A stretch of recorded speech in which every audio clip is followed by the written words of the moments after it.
Hello ladies and gentlemen of the internet, it's RJ, and today we'll be taking a look at the NECA Reactor Blast Gipsy Danger. Starting with articulation, it's pretty bad. Wow. Anyway, the head is on a really nubby ball joint, so it kind of awkwardly rocks around like this. Same with the arm.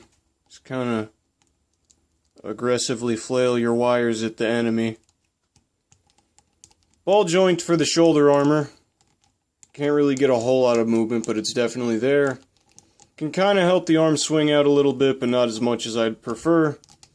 Bicep swivel. Be careful of this little piece here. It likes to pop off if you swivel it too much. There's no reason for the elbows to be double hinged. You can barely even notice they're double hinged because the joints are really shitty. Back to shitty joints, we got a ball joint for the wrist that's more like a swivel. As you can see, the wrist is starting to actually come unattached. Joint for the chest is garbage, is bad, I don't like it. Legs can kick forward and backwards. Thigh swivel. Double jointed knees, and I quite like how well the joint is blended into the sculpt on this leg. The ankles are hot garbage on a skateboard. I'm not a fan, personally. They can swing forward and back, but they're shitty enough when they're flush with the figure itself. Toe hinge, so apparently it's not Tamashi, being the only one making this dumbass business decision. But yeah, just like that, in the dead of night, this figure just likes to randomly fall over. So I'm going to be sent to an early grave after having several heart attacks from just at 4 o'clock in the morning. Thanks, Randy. Moving on to detail, the sculpt is very nice. We have various battle damage all throughout. We have the angry wires we were talking about, but they don't really look like they're lit. They just kind of look like they have some really garish orange tips. Like I said, the knee looks very nice. Fits the joint very well. He's dirty all over, or she. Don't get triggered, please. Just various scratches all over. The hood kind of has a big old dent in it. There's a cut by the reactor core. Not really any ball joint. Not really any battle damage on this arm right here. Head is pretty standard stuff. Sculpt aside, the paint is fucking atrocious. It's really drab and boring. I'm not a fan.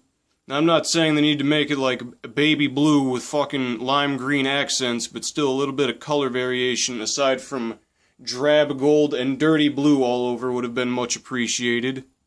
For accessories, we have two, and this is pretty much the only reason NECA got away with making this another fucking variant. We have the Reactor Blast, which is mentioned in the name of the figure, and the slotted in, you just kind of force it into the reactor. Chainsword looks very nice. I quite like it much more than the serrated one that came with the first two shitty Gipsy Danger figures. However, I don't like slotting it in very much. The hand gets in the way.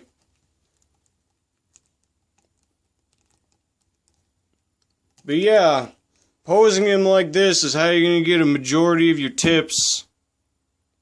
Like that. Moving on to scaling, here's Tipsy with all my other NECA figures. Scales very nicely with Knife Head, nothing to complain about there. Might be a little short on Knife Head's side, but oh well. Godzilla is large and in charge, which I personally prefer to them being around the same size. For packaging, aside from coming in anything that's even the least bit aesthetically pleasing, it just comes in a very big plastic clamshell with a cardboard insert on the back.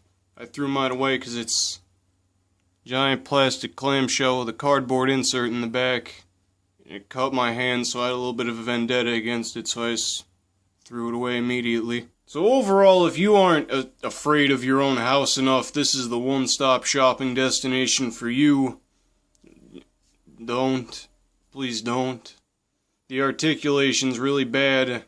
It's drab and lifeless. The accessories are neat, but the sword is kind of a pain in the ass to attach.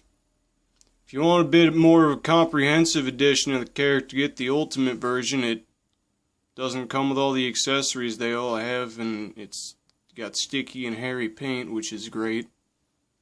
Overall, unless you're really hurting for a Gipsy Danger from NECA, This is probably something you're going to want to skip. Even if it is still at retail, I'm going the NECA route and not really giving a shit.